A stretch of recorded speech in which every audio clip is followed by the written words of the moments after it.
They said he was too small, too shy, and too fragile to survive professional football. He wasn't flashy, he didn't talk much, and he certainly didn't look like the next big thing.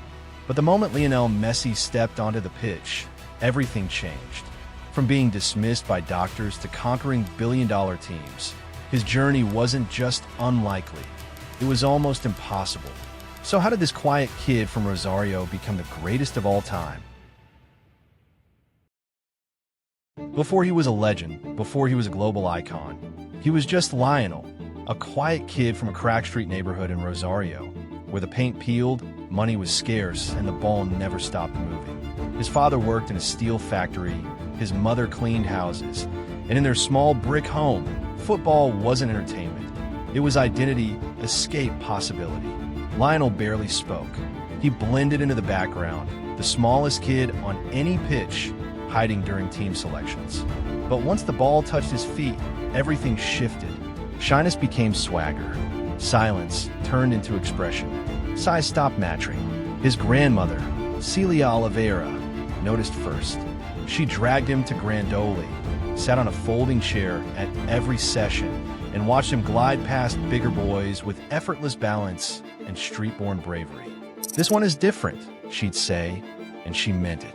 She became his biggest believer, and to this day, every time Messi scores and points to the sky, it's for her. At 6, Messi joined Newell's Old Boys. His team, La Máquina del 87, didn't just win, they steamrolled everyone. Messi scored over 100 goals in a season as a child, but brilliance couldn't hide a deeper problem. He wasn't growing. At 11, he stood barely 1.27 meters tall. Diagnosis, growth hormone deficiency. Treatment, $900 a month, far beyond his family's reach. River Plate admired him, but wouldn't pay. Newell's promised help, but never delivered. Clubs saw the talent, but not the investment. Argentina turned away. Then came Barcelona. Carlos Rexach, Barcelona's sporting director, traveled to Argentina expecting to evaluate another player entirely. Instead, he was pointed toward a skinny 13-year-old prodigy. Rexach watched Messi for barely 10 minutes. That was all he needed. He rushed into a nearby cafe, grabbed the first napkin he could find, and scribbled a contract promise on it. A crude, coffee-stained piece of paper that would change football history. That napkin sits in a museum today. In 2001, Messi and his father left everything behind and moved to Barcelona. Lionel was 13, silent, lonely, terrified. He barely spoke the language, had no friends, and missed his mother and siblings with the pain adults struggle to bear. He cried himself to sleep for months. La Masia became his new world. Barcelona paid for his treatment, but they didn't give him a free pass. He had to prove his worth every day against local boys bigger, faster, and already adapted to the Spanish game. And he did, quietly at first, then spectacularly. By 16, Frank Rijkaard invited him to train with the first team. Messi walked into a dressing room filled with giants of the sport. Puyol, Xavi, Iniesta, Eto'o, and above all, Ronaldinho. Ronaldinho saw him twist through defenders in training and said, "This kid is going to be better than me." They laughed. Ronaldinho didn't. On November 16, 2003, Messi made his unofficial debut in a friendly against Porto. Then on October 16, 2004, he made his official La Liga debut at 17 years of age. He played 8 minutes, just 8, but the spark was undeniable. Football would never be the same. While Messi was fighting through adolescence in Barcelona, another story was unfolding 600 kilometers away, a story written in gold, diamonds, and unimaginable power. Real Madrid wasn't just building a strong football team, they were building a superweapon. Florentino Perez had returned to the presidency with a singular vision: assemble the most marketable, most glamorous, most recognizable football squad ever created. A team so star-studded it would transcend sport itself. Footballers who doubled as global celebrities, whose faces hung in airports and shopping malls, whose jersey sales funded skyscrapers. The plan was simple. If you buy every star, you eliminate the competition. Thus began the age of Los Galácticos. Every summer felt like a blockbuster movie premiere. Luis Figo for 62 million euros, a transfer that shook the world, that turned Barcelona fans into volcanic fury and Madrid fans into euphoric believers. Zinedine Zidane for 77.5 million euros, elegance and power sculpted into one player, a man who could make a stadium gasp with a pirouette. Ronaldo Nazario for 46 million euros, the most terrifying striker of his generation, rebuilt after injury, but still capable of destroying entire teams. David Beckham, the global superstar whose brand alone was worth more than most clubs. Roberto Carlos, Raul Casillas, and the arrival of a young, rebellious Sergio Ramos. This wasn't a football club. It was a constellation. Their combined value? Over $1 billion. Their combined ego? Unmeasurable. They weren't expected to win games. They were expected to dominate eras. Advertisers flocked to them. Broadcasters worshipped them. Kids around the world wore their jerseys like uniforms. And within this constellation, the spotlight was blinding. Rivals didn't just lose to Real Madrid. They were crushed, humiliated, made examples of. Barcelona watched all of this from shadows. They had no such money, no such empire, no such global cult. What they had was a teenager with growth hormone deficiency and a left foot that whispered revolution. No one in Madrid knew his name yet. No one thought they had anything to worry about. But kingdoms rarely fall from outside forces. They fall because they never see the threat coming. And the threat was 5'7", shy, and still getting used to shaving. November 19th, 2005. A cold Madrid night. A sky heavy with expectation. The Santiago Bernabéu, white, towering, and unforgiving, glowed like a fortress preparing for war. Inside, nearly 80,000 Real Madrid fans roared with anticipation. They smelled blood. Barcelona were the enemy, but this year, they were also vulnerable. No one believed a teenager would change that. He arrived quietly. No entourage, no swagger, no theatrics. Lionel Messi stepped off the team bus and looked up at the colossal cathedral of Spanish football. The stone facade, the banners, the blinding lights. It was everything a child from Rosario could never imagine. And now he had to play here. As a starter, at 18, inside the dressing room, Rijkaard pinned the lineup. A hush fell. When the players saw Messi's name among the starters, reactions varied. Some smiled, some nodded in approval, some worried for him. The Bernabéu is not kind to the untested.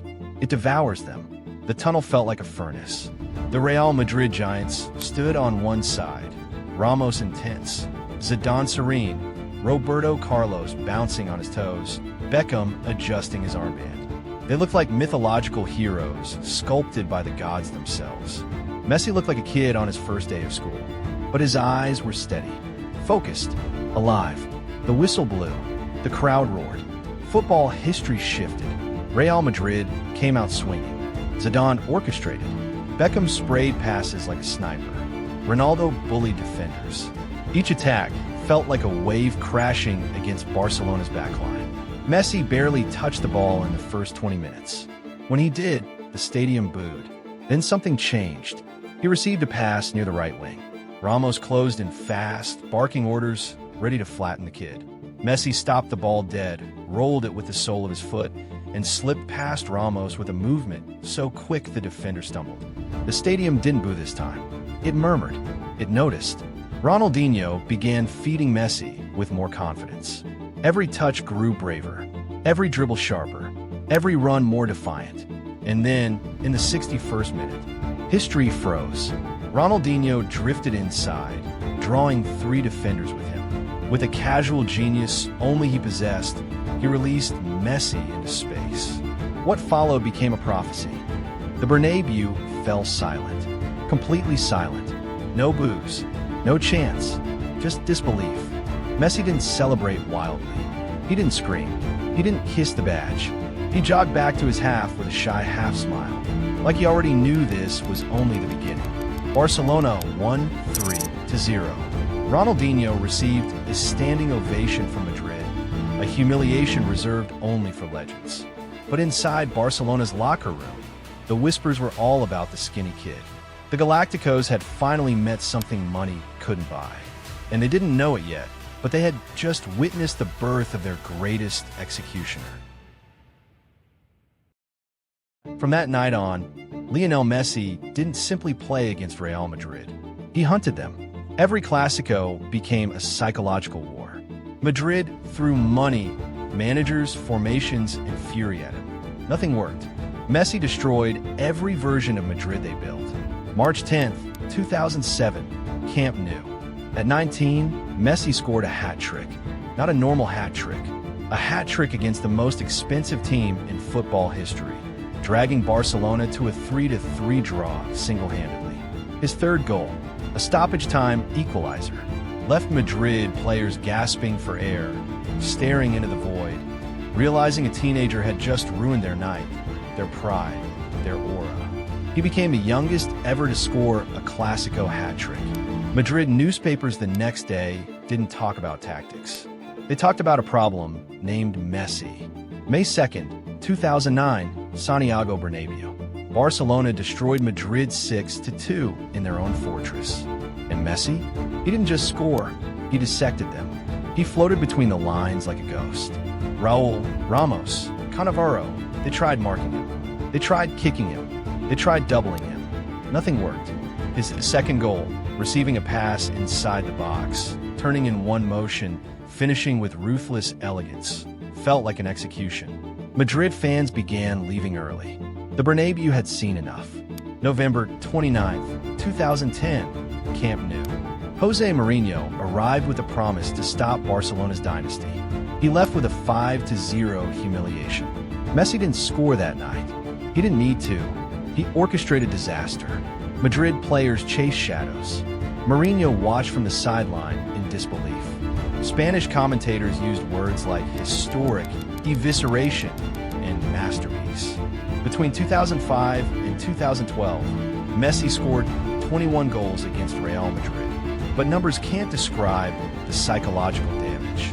He took their billion-dollar squad and bent it into submission. He turned Ramos into a villain. He turned Casillas into a tragic hero. He turned defenders into gifts. He turned Clásicos into coronations. Madrid had money. Barcelona had Messi. And in football, magic beats money. Every single time. It was a very interesting comment by Johan Cruyff, who still lives around these parts and is still a regular here at the Camp Nou. Is talking about Lionel Messi and says that still only 20, has a little bit to learn about the game, when to provide the right pass and when to dribble. And he says when he fully understands that, he won't just get one golden ball, he'll have an entire collection by the time his career ends. And when you've got a player of Cruyff's stature saying that, you know you've arrived. Who's the best player in the world? Lionel Messi. Who's the best player of all time? Lionel Messi. Don't want to talk about the other five. Messi would be, for me, the player I saw would be number one. 100%, that's me. We have to say that Cristiano Ronaldo is for sure in that as well, and all the rest we have to see. Yeah? I hope I saw a few good. I've coached a few really good players, so, but they didn't finish careers, so we have to, and they still have time to develop. My father always said it's Pelé. Didn't see Pelé live. I'm too young for that. But yeah, there are a lot of good players around there. But that's my ranking. Lionel is for me the best. Messi's journey looks impossible when you trace it backward. A boy too small, a body that wouldn't grow, a family that couldn't afford treatment, a country that didn't invest in him, a club that only gave him a chance because of a napkin. And yet, he became the greatest to ever touch a football, not because of money, not because of physical gifts, not because of marketing, but because of something deeper, the purity of his love for the game. At Barcelona, he built a dynasty. 4 Champions League titles, 10 La Liga titles, 7 Copa del Rey titles, over 800 career goals, 7 Ballon d'Or awards. Records fell like dominoes. Hat tricks became common. Dribbles became poetry. Goals became inevitabilities. Players who once worshipped idols began worshiping him. Coaches built entire systems just to contain him, and they still failed. But even after all this, something was missing: international glory. For years, critics used it against him. He doesn't have a major trophy with Argentina. He can't win outside Barcelona. He needs Xavi and Iniesta. He's not Maradona. Then 2021 came. Copa America. Messi dominated the tournament with the fire of a man refusing to let history define him. In the final, inside the Maracana, the sacred ground of Brazilian football, Argentina lifted the trophy. Messi collapsed to his knees, face buried in his hands. A lifetime of weight lifted. And then came 2022, the World Cup, his final chance, his last dance. He delivered one of the greatest tournaments ever played. He lifted the trophy in Qatar as the world watched, crying, roaring, unable to believe they were alive to witness it. The kid who couldn't grow became the man who grew beyond football.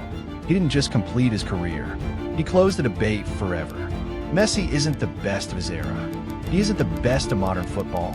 He isn't even the best of the century. He is the greatest footballer of all time. And it all traces back to one night in 2005, to one goal in Madrid, to one teenager with zero experience who walked into the Bernabeu and tore down a billion-dollar empire with a single left foot.